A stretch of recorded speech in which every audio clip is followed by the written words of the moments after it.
दोनों जोड़े शादी करके घर पर आते हैं। कोमल वरुण से कहती है, अरे वरुण, घर पे स्विमिंग पूल तो है ना? दोनों घर के बाहर आकर रुकते हैं। अरे नितिन, ये क्या है? ये छोटा सा घर किसका है? तुम्हारा बंगला कहाँ पे है? अब क्या हम यहीं पे रहेंगे?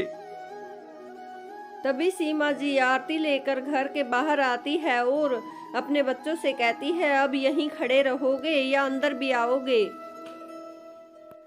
सोनिया और कोमल दोनों घर के अंदर आकर देखते हैं, वहां तो बस एक कमरा ही था।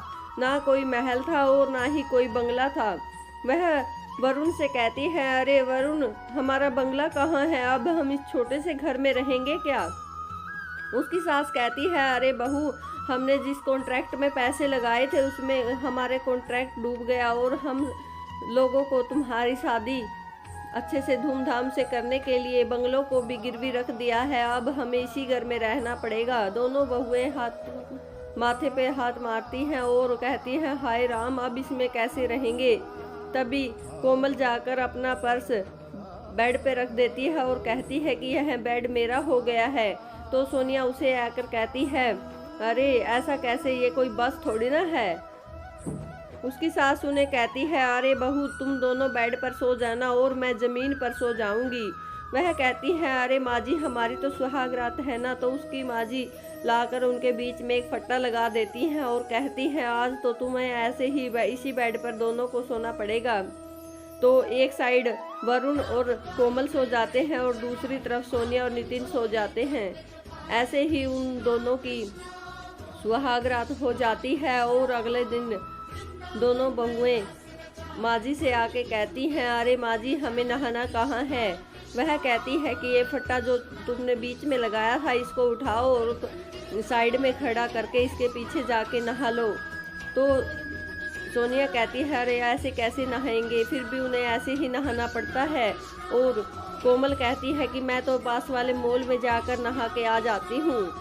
तो दोनों बहुएं नहा धोकर तैयार हो जाती हैं और उनकी सास उन्हें खाना बनाने के लिए कहती है। दोनों बहुत ज़्यादा चौंक जाती हैं और कहती हैं, हमें तो खाना ही नहीं बनाना आता है माँ जी। तो वह कहती है, तुम्हें देखने वाले आने वाले हैं, उनके लिए कुछ तो खाना बनाना ही होगा। तो एक बोलती है कि मैं नींबू पानी बना दूंगी, जिसे मीठा भी हो जाएगा। लेकिन कोमल कहती है, अरे नहीं नहीं, मैं बनाऊंगी वो तो उसकी सास कहती है, अरे कोमल, तू कुछ और बना ले।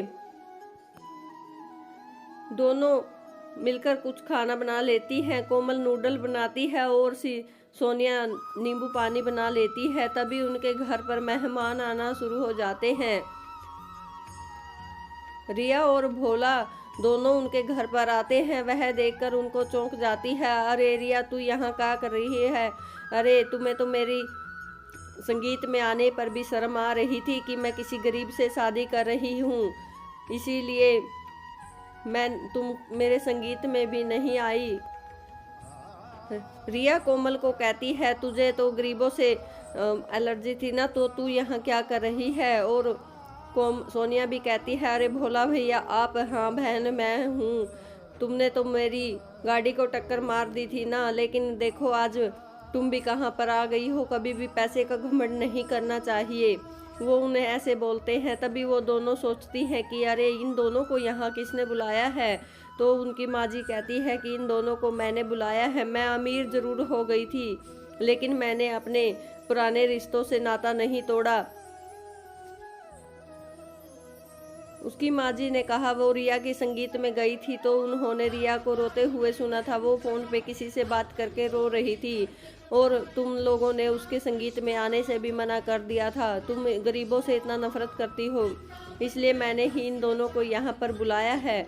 और तुमने भी भोला को जब कार से टक्कर मारी थी तो मैं कार से वहीं से गुजर रही थी जब तुम उसके साथ बहस कर रही थी, और उसके बाद तुमने जैसे उसके ठेले को तोड़ा तो मैंने सब देख लिया था।